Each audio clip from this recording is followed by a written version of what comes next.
I'll be hanging out with Majid Jamiu and Chris Kendi Wandu. Wababajide Kolade Utstoju will be joining us from our Butcher studio. So if you're ready, let the hangout start now.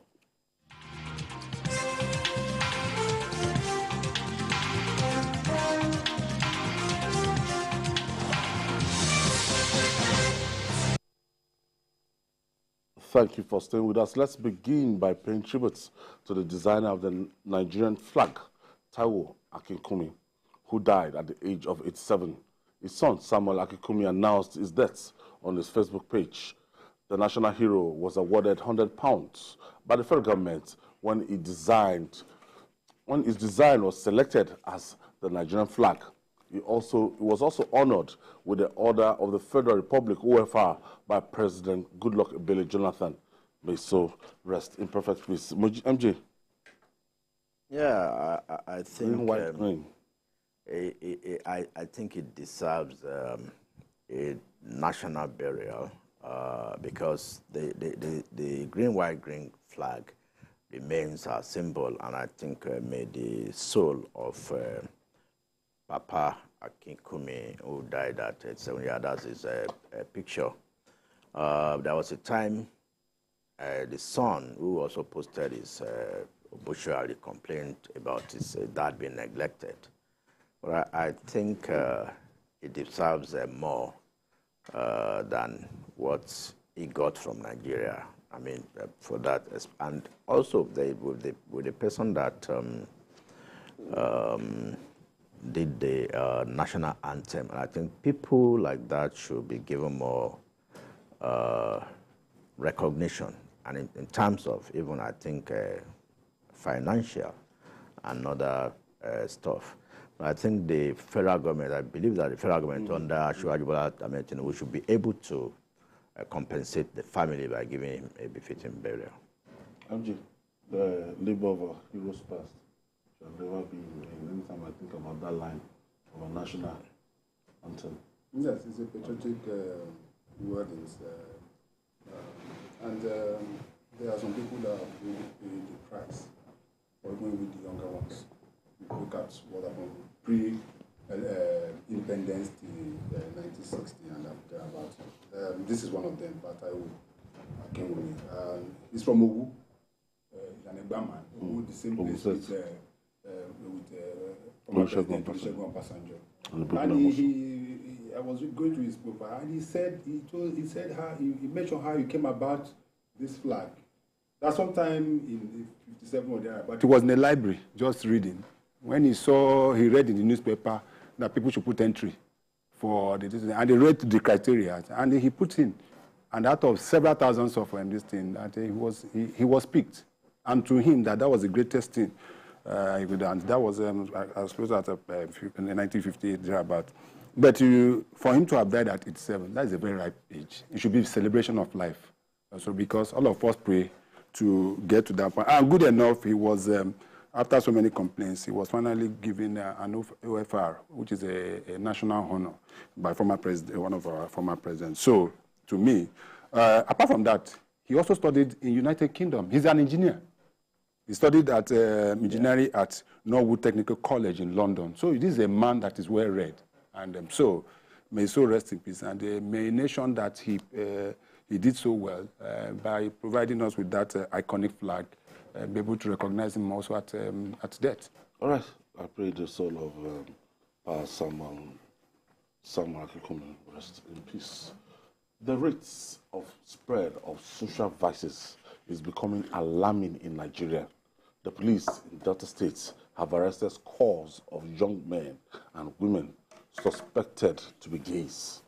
They were arrested at the same-sex marriage ceremony in the States.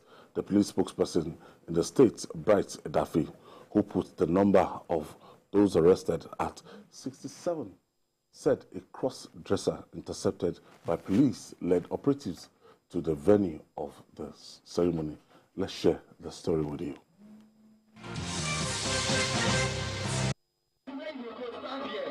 It looks like a typical wedding ceremony between a man and a woman, but it is not. It is a wedding of gay couple taking place in odd hours. On parade here are the suspects. Police narrated how they were apprehended. One Chuks Chinye, dressed, he happens to be a male, but he was dressed like a lady. They brought him to the station and continued interrogating him before he now gave us a confessional statement that he belongs to the gay society and they are having a ceremony. The policemen stormed the hotel where about 200 suspects were initially arrested. Majority of them all dressed like females. We saw 2 suspects dressed, one as the bride and one as the groom. For the police, these set of men will have their day in court after thorough investigation. And there is nobody resident in this country that has the right to go against the law of this country. It is a very clear case, though they are still presumed innocent until proven otherwise in the court of law. Some of the suspects deny committing any crime. So they said I've committed an offense while dressed like this. It's like getting married there was nothing like wedding there. That is just an allegation towards us. So why are you here? I came here as a model because I'm advertising this, so I'm a fashion designer.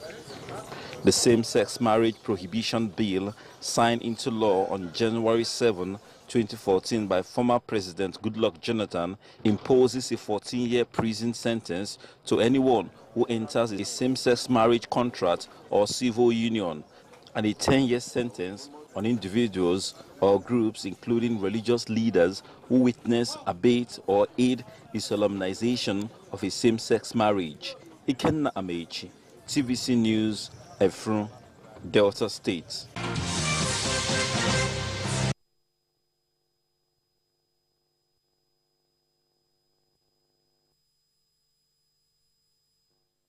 Babajide, this is trouble brewing. This is a big problem that we have in our hands. When youths, we just organize the venue and they want to do this. If we have laws and people are not seen to be punished for contravening our laws, these sort of things will keep happening. I know that a few years ago in Zaria, this kind of thing happened. And the police swooped on the wedding venue and made arrests.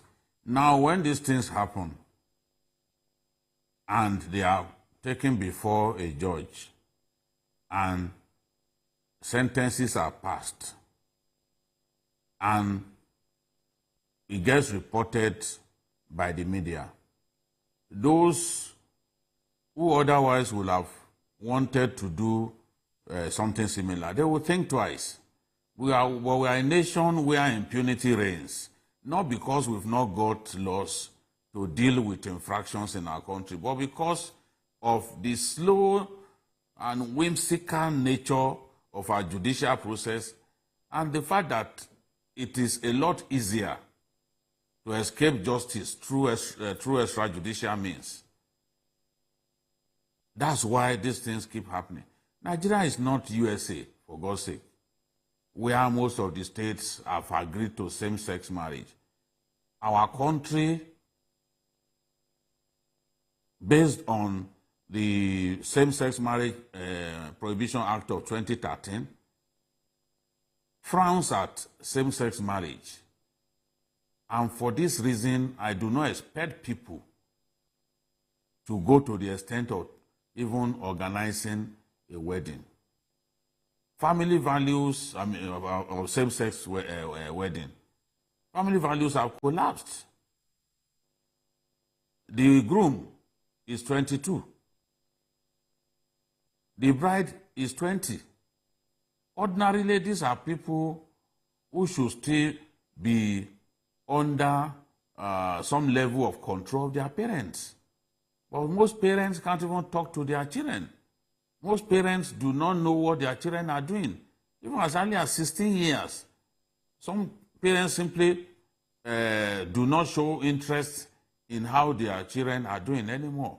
They don't go into the rooms of their children to try to sniff at some of the negative things that those children are doing. That's why this is going on. And until we show these abhorrent Nigerians that our law prohibits this kind of union, they will not stop. They will not stop. Who knows how many such marriages have taken place in Lagos and other places without the police even getting a wind, being aware of what's going on. So we should not stop at simply putting these guys on parade. We have to see the case, get to its logical conclusion, and upon conviction, we have to report that these guys have been convicted. Marriage should be a legal union of man and woman. That is how God designed it. We are not white people. We have our culture. And just as Mr. President then, Buhari, insisted that he would not agree to same-sex marriage in our country because it's against our culture, I expect even our current president, at any fora where this dirty and abhorrent idea is suggested to him, I expect him to put his foot down and say, in Nigeria, this is not what we want. We can see they're abusing Museveni, the president of Uganda, all over the place, but we're Africans. We are not white people. We are not Americans. And we have no reason to try to be like them. No level of neocolonialism should make us want to do things that the white people are doing. So if a white man is eating excrement, is eating excreta, you now go and eat it. I mean, it makes no sense, absolutely no sense, and these guys deserve to be punished. This is like, they will say they have their own fundamental human rights. The LGBT community should allow them to express themselves, that this is the way they were created. It's crazy. It's really, really crazy. Daniel Pius, the groom, quote unquote, age 22, and the wife-to-be, or the bride, Mano Maxwell Ohobowo, 20. Now, engaged in this kind of haste. I call it haste. It's unthinkable. And I think they are able to do this because the characters that were arrested in Lagos in 2019 for a similar offense, the police bungled it, according to the judge, who discharged and acquitted them. 47 of them were arrested in Lagos in 2019 at an hotel in Ogba. I recall reading reports and following it. Despite the fact that, as at then, we already had this anti-gay marriage law signed by Jonathan in 2014. So they were discharged and acquitted, all of them, 47 in number. But that one was not even just like a mass wedding of gay characters. So, and I know, they have their associations and they meet. The police were just lucky in Delta to apprehend one of them who was going there. That was what led to the busting of their bubble this time around. So, but I think we need to do more as a society. So, by making sure that we punish things like this, so that it won't continue, because this is like we are losing our cultural values, we are losing our traditional values. We are not America or UK. We are, I think one of the other day, a minister, equivalent of a minister, under Joe Biden, introduced his wife, a man, introducing his partner, another man. Again, you'll be shocked at the number of gays you have around you that you don't know.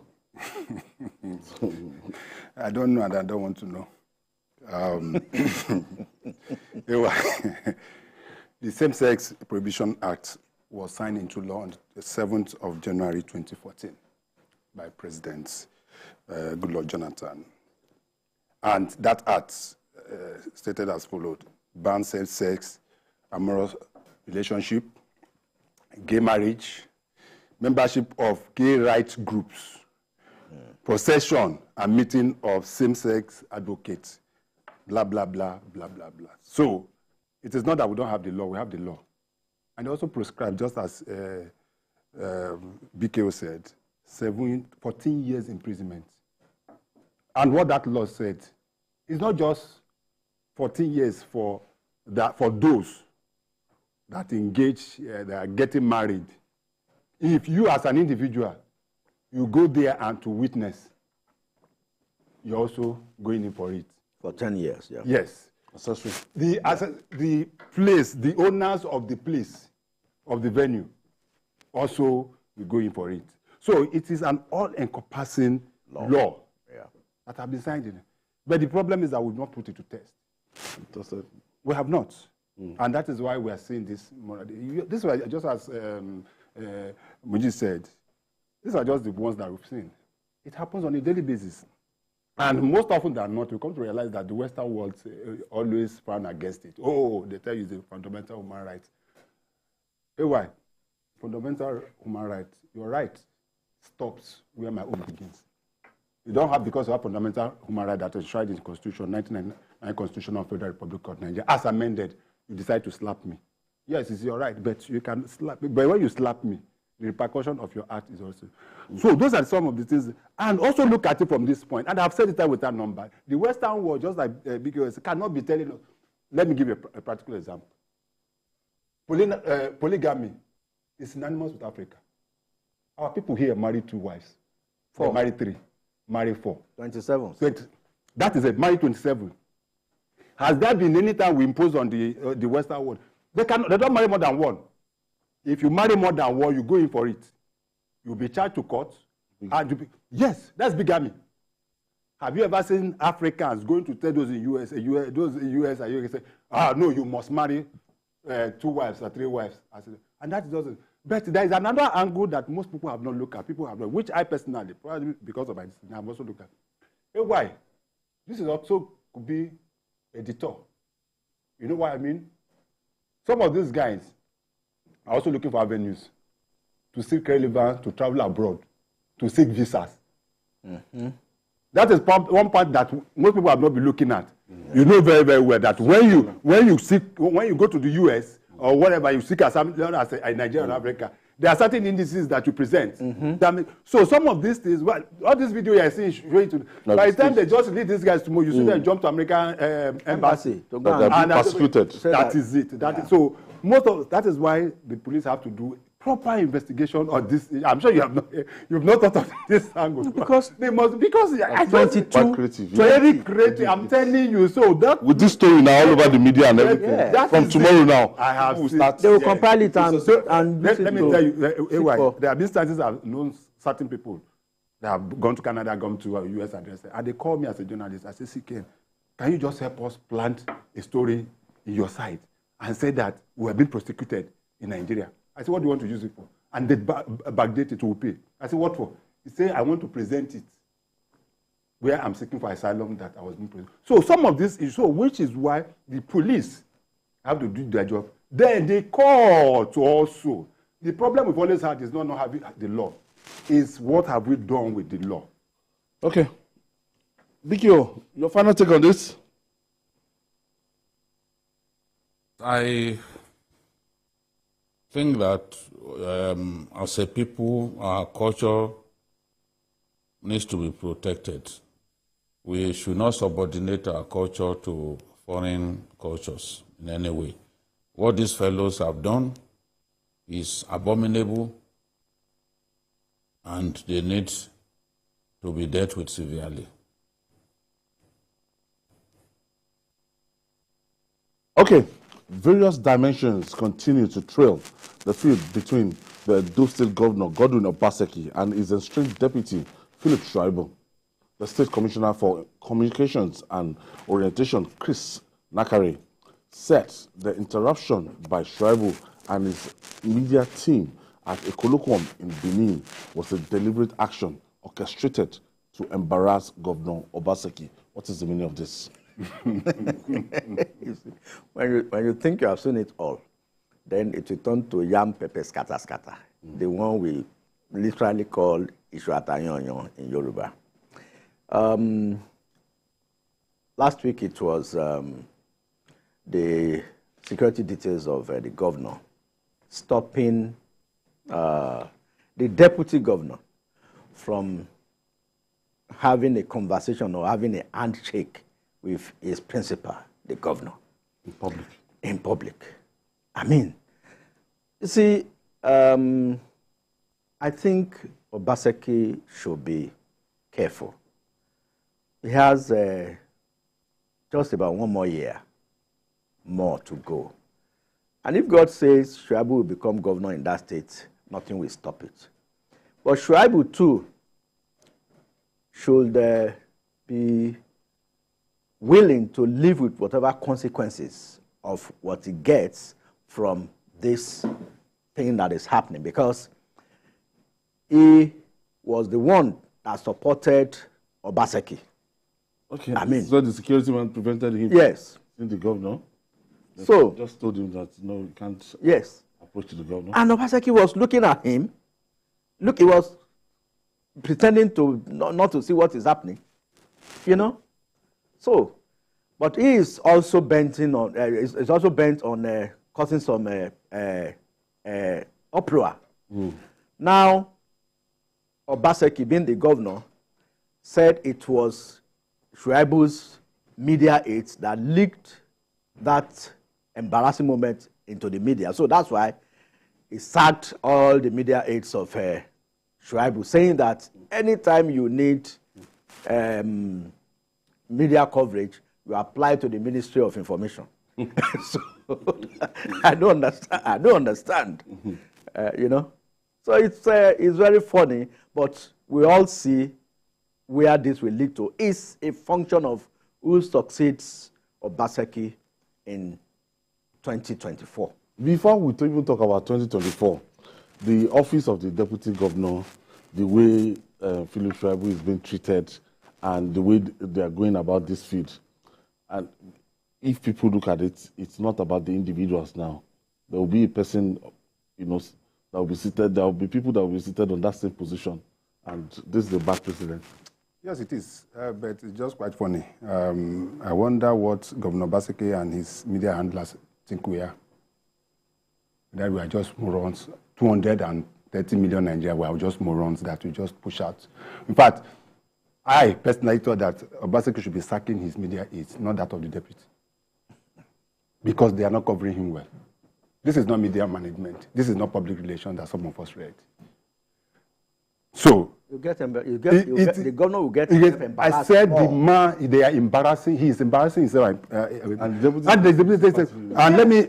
do you know what is happening? Let me tell you. Do you know what's happening?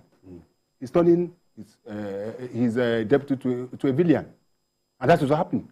He's winning. The guy is winning more sympathy, and that is what is going on. And about making him more popular as well, because this same thing played out when Obaseki had problem with Oshomole and he was to contest. Yeah. And he was not given the ticket by APC. Part of the reason why he won was because of the fact that he now was able to go so much sympathy with the people. It's not because of nobody knew Obaseki now. Nobody knew Obaseki. Is not a politician. It's just a technocrat that was brought into government by Adams Oshomole to handle part of his economic team. Yeah. He has no structure. Whatever structure he used was that of Oshomole and also Shuaibu. He never had a structure.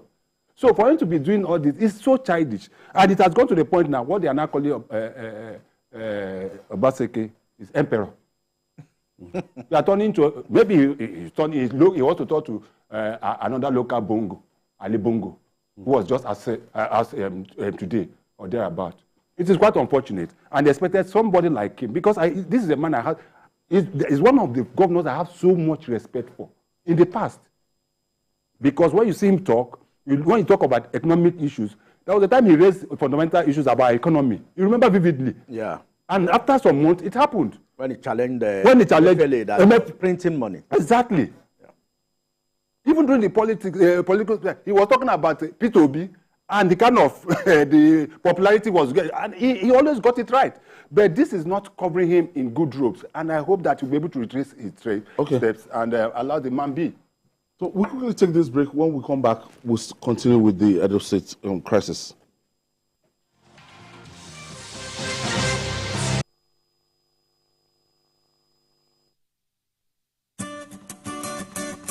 In today's world, our lifestyle, both at work and at play, depends on connectivity. Our connectivity depends on the devices that make it possible, and these devices depend on electric power. When power fails, our life shrinks, our work drops, and our joy dips. JRB Solar Energy Systems are here to ensure that we enjoy uninterruptible power, uninterruptible joy. Whether you're running a business, an institution, or just a home you return daily to rest, JRB has got you covered. No project is too big for our super digital inverters, long-lasting batteries, and efficient solar panels. Go.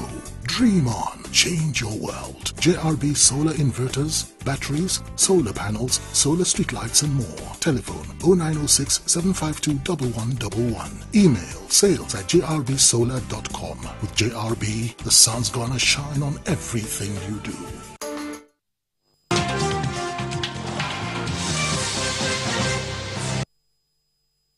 Thank you for staying with us. This is Journalist Hangout. BKO, Governor Obaseki and his deputy, Philip Shuaibu. What do you make of this old drama? It's that is the cruel nature of the Edo State governor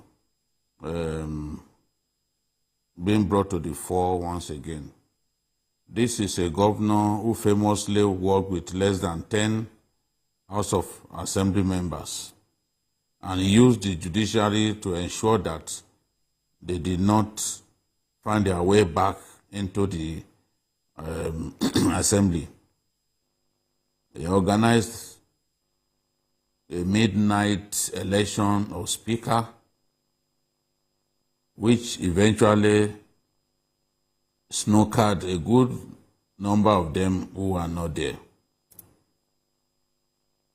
He did that because he felt that if he didn't do it, somebody loyal to Shomole will emerge as the Speaker of the State Assembly, and he didn't want to see that happen. He pressed on for 4 good years with less than 10 men as House of Assembly members.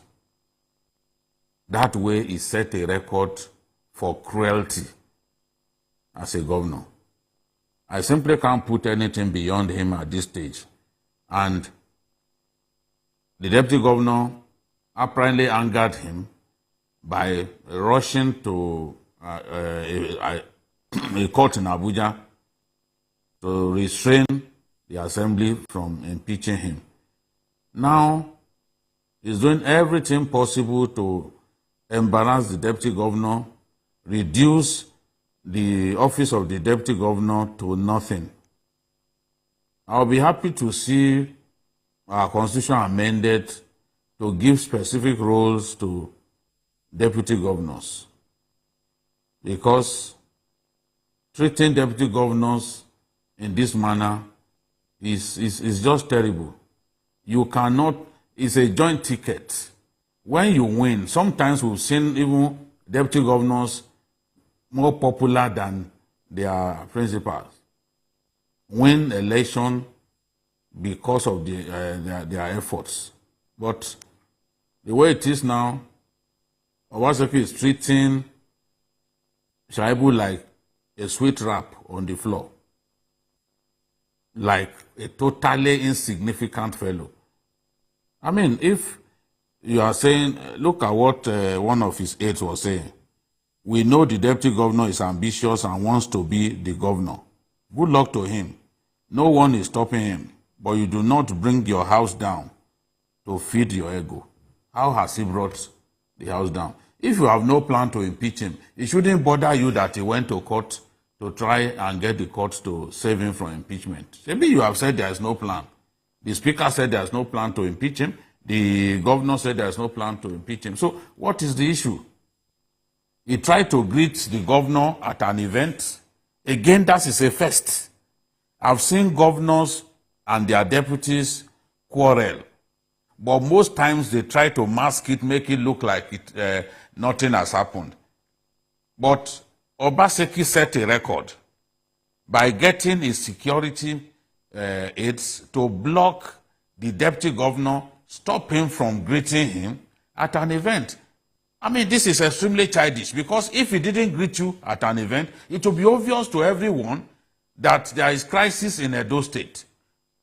Good politicians try to mask crisis, even when to many people it is obvious. But the governor of Edo State is not a politician, is somebody who saw a situation, exploited it. Nobody knew him within the Nigeria's political firmament until Adams Oshiomhole brought him to his own regret. Adams Oshiomhole painted him like the nicest Nigerian. But in his heart now, Oshiomhole is full of regret. Oshiomhole destroyed Pastor Ize-Iyamu with his mouth in favor of Obaseki.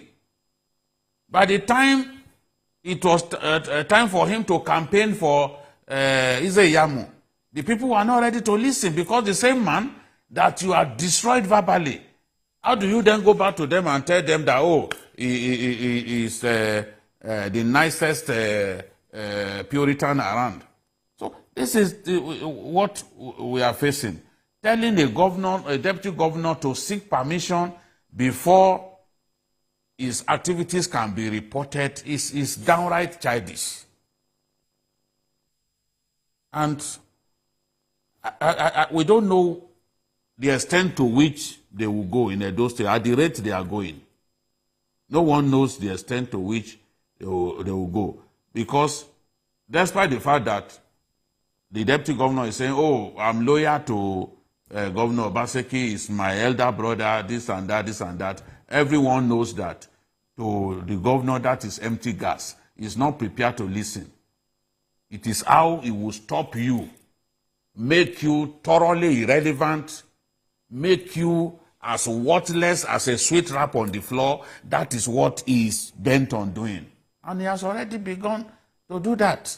If you can't greet your boss at a public event, for me, I've never seen anything like that. I've seen politicians who will hug themselves, but the next moment, they are plotting evil against one another. They try to hide it in public. They try to give the feeling that all is well.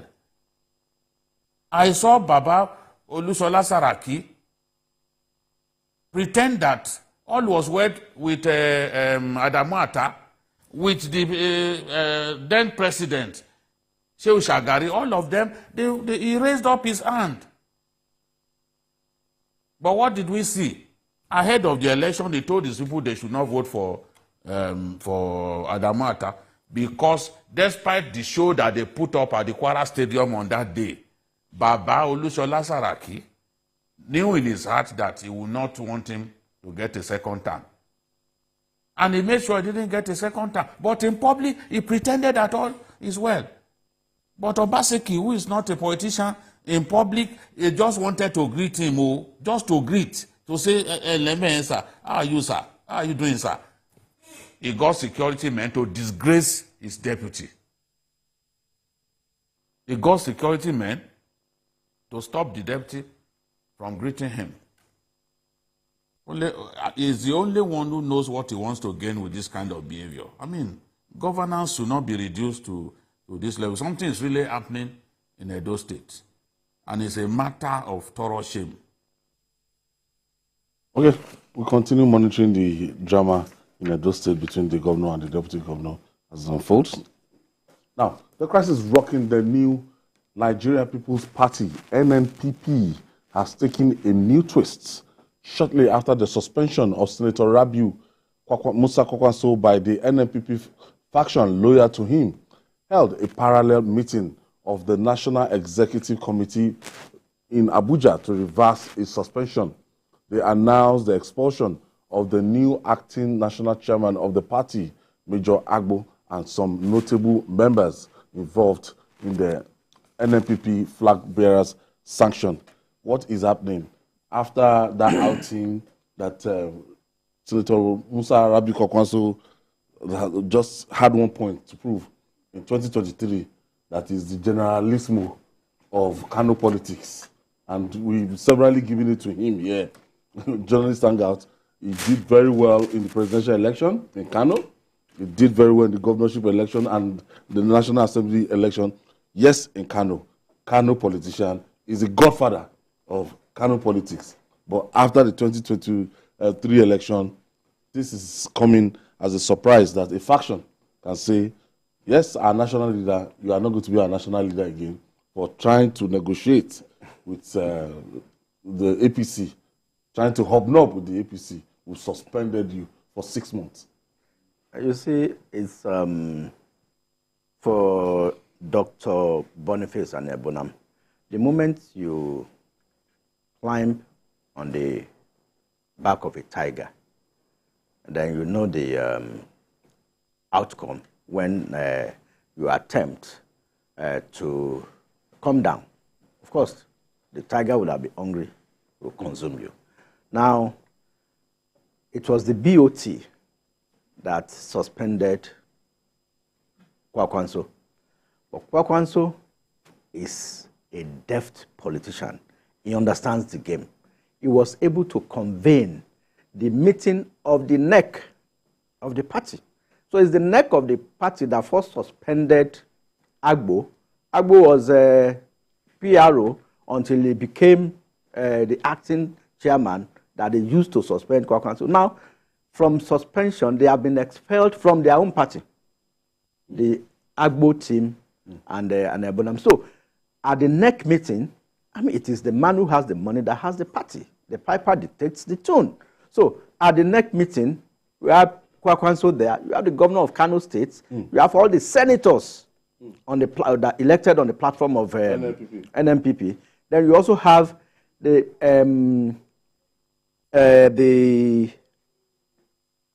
Speaker of the Kano State House of Assembly, Buba Galadima.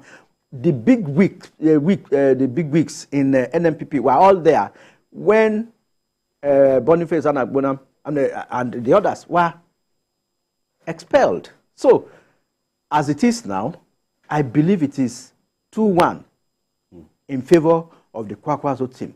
But then we should be waiting for the crossfires in the courts, because it won't end there. Before the 2023 election, CKM, Senator Kwankwaso was a member of the People's Democratic Party. And I know that Boniface and Ebuna was the founding father of NNPP. He was the one that registered the party. So they are the owners of their party. So the Kwankwaso faction decided to use the NNPP as a vehicle to get their message across. NNPP has always been there to this Anebuna. It's a fact. Boniface Anebuna actually registered NNPP. Yeah. And when the breakdown of Maja Talk failed, you remember that Kwankwaso was to have a Maja Talk with former governor Shekarau. They had a meeting. They were together until things fell apart. Yeah. They went their separate way.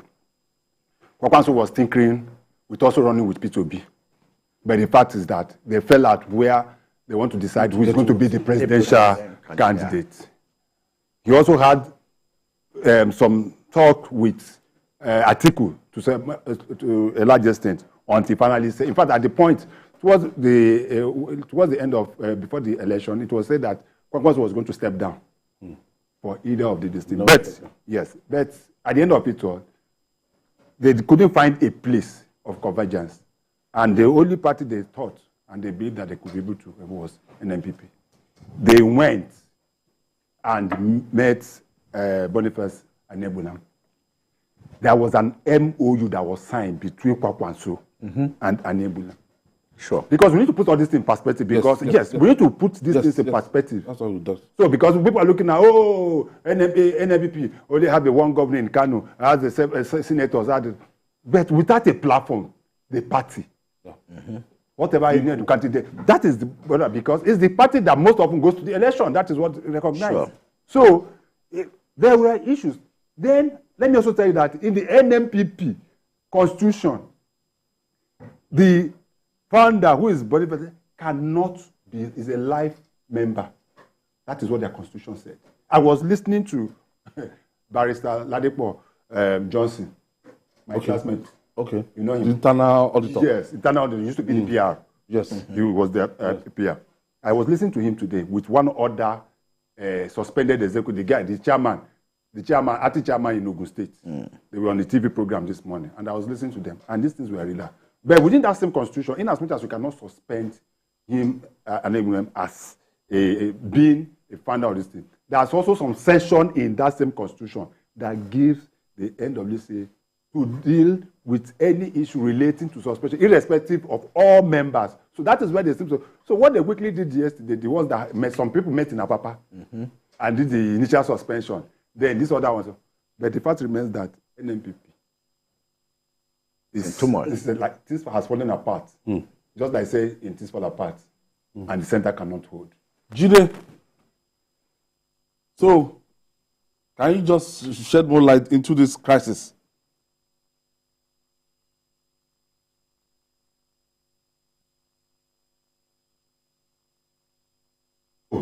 Are you there?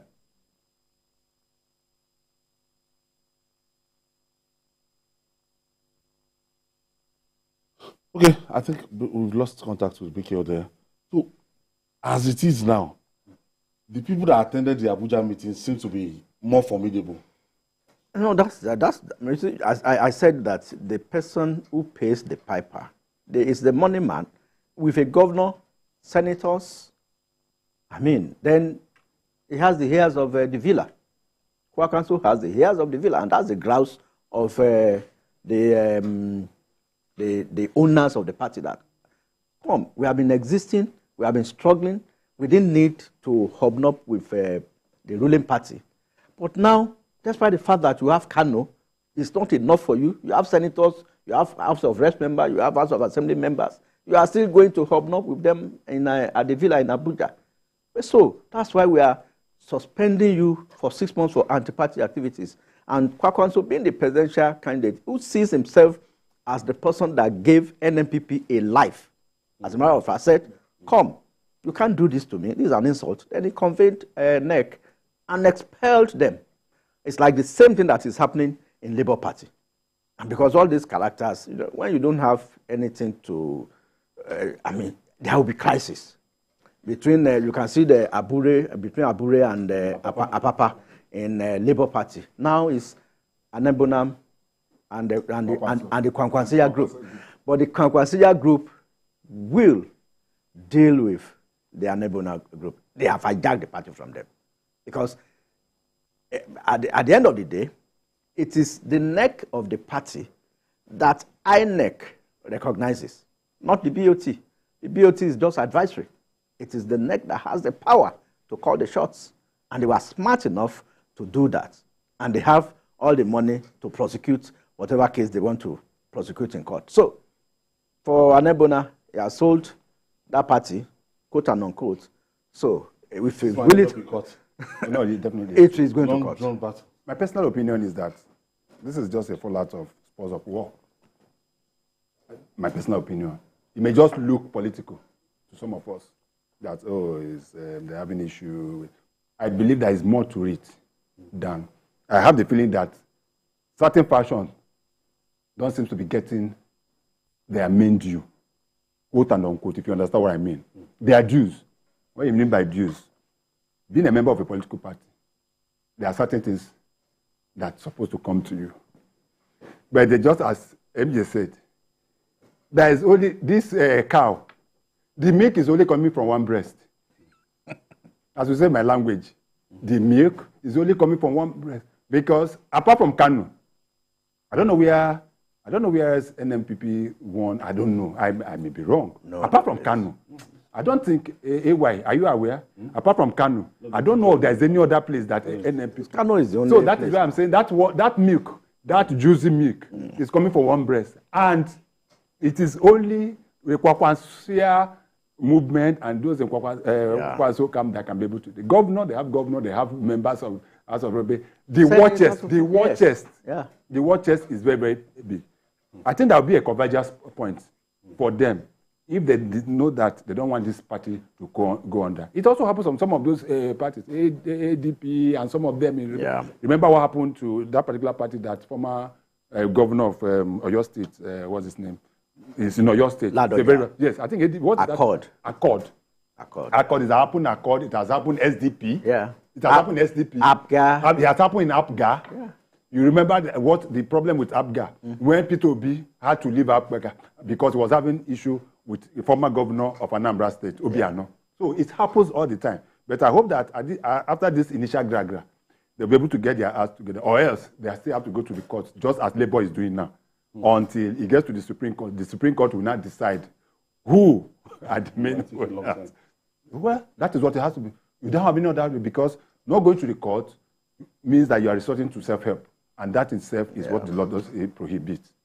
Jide, can you please shed more light into this crisis?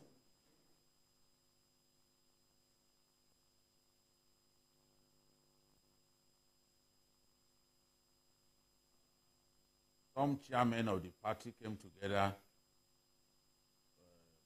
some months ago and complained that Rabiu Musa Kwankwaso had turned the party to a one-man affair. And they said they were opposed to his reference to himself as the leader of the party. Invariably, those state chairmen, those state chapter chairmen were suspended by the party. As if that was not enough, this thing continued to rumble on, and then the founder of the party, Ane Bonham, a man who made name, fame, and money in the Nigerian maritime sector. I didn't even know that he had gone fully into politics. I've always seen him as a big maritime stakeholder. He and some of his colleagues, again, in the attempt to cage Kwankwaso and stop him from parading himself as someone who owns the party. I think what they hate is for him posturing as the owner of the party in a manner that people will say, oh, no NNPP, no Kwankwaso. But unfortunately, the only place that the NNPP won is Kano. So if they had won in other states, perhaps it would have been a lot easier for them to say, okay, Kwankwaso cannot claim that he owns this party. This party is a lot more than just being a Kwankwaso plaything. They didn't win in any other state apart from Kano. So they have been trying to find a way to cage Kwankwaso, to stop him from parading himself as the leader of the party, and to stop him from making the NNPP look like a one-man party, where whatever he wants gets done. Whatever he doesn't want should not be done. That was their goal. But the Yorubas have a popular saying that a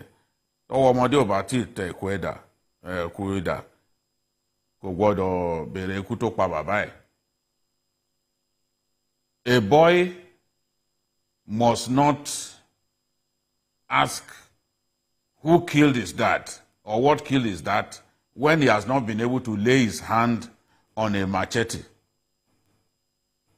That's literally translated. That's what that Yoruba proverb means. So now they decided to suspend Kwankwaso for the crime of meeting with Tinubu, because they accused him of anti-party activities after he's made that he's been seen photographed with Tinubu and all that. They accuse him of anti-party activity. But as Buba Galadima, the engineer, said, he actually sought the permission of the party before going to see Asiwaju Tinubu. And after the meeting, he also came back to tell them that Asiwaju Tinubu wants to work with the NNPP.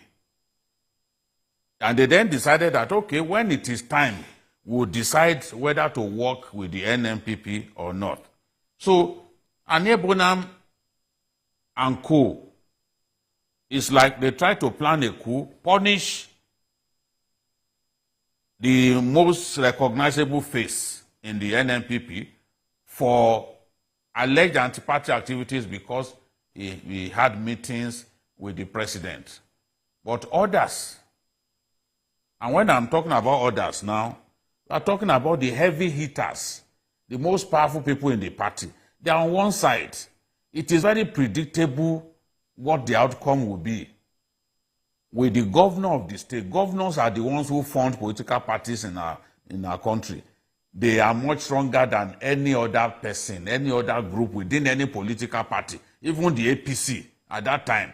It was governors that decided to chase away the party chairman. It was governors that decided to bring in one of their own as chairman. It was governors that said, okay, Mr. Governor from Yobe, you've had enough. It was governor that chased him away. You know, they were the ones who even extended his tenure back then. So, with that Kano governor on the side of Kwankwaso, it will be difficult for the other people to have a foothold because the resources are with him and his family in support of the man who made him governor, which is Rabiu Musa Kwankwaso. Whether what they've done will stop Kwankwaso from going to Asiwaju or hobnobbing with Asiwaju Bola Ahmed Tinubu, no one knows. But this battle that they have started, no one knows where it will end because they will now go to court and be challenging one another for which faction is the mainstream faction of the NNPP. And when they get into that, the disintegration of the party will begin, and if they are not careful, the party will become weaker and weaker and weaker, and it won't be able to win more than that Kano that it won in the last election. So it is still possible for them to make peace, for them to come together, but I know it's difficult. Nigerian politicians hardly forgive one another. Just the same way that the Edo governor doesn't want to forgive his deputy. They hardly forgive one another. And when you make a move against your leader, that leader will do his best to see your back. So Anebonam and others, they should know at this time that Kwankwaso will not rest until we have to leave it there. I want to thank you, CKN. Thank you for your contribution. And Mujid Jami, thank you for your contribution. And that's our offering today. Join us tomorrow for another episode of the program. You can watch the repeat broadcast of this edition tonight at 11 p.m. We're on YouTube, youtube.com/TVC News Nigeria. I'm Ayodele Uzubakun. See you tomorrow, and God bless Nigeria.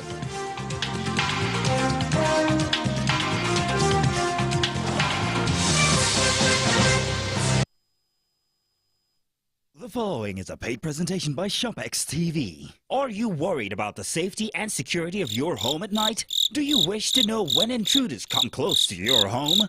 Or do you want to protect what matters to your family from anywhere at any time? What if there was a convenient, affordable way to keep surveillance on your home without having to worry about wires, installations, or heavy light bills? Introducing the incredible Sidebulb HD Cam, the robotic 360-degree two-way torque camera with action tracking technology. Sidebulb is the ultimate solution for discreet and powerful surveillance. It's so easy to install, and the app lets you rotate and view the video from your Sidebulb in real time from any smartphone. You can drop in from anywhere and check in with our two-way talk technology. Talk and listen at the same time. Hello, Mommy. Hey, sweetie. I'll be home soon, okay? Sidebulb's advanced tracking technology locks onto motion and tracks in real time. Set the siren alarm to go off when motion is detected and keep intruders away. Check in on your home while you're away. Make sure the kids got home safely. Interact with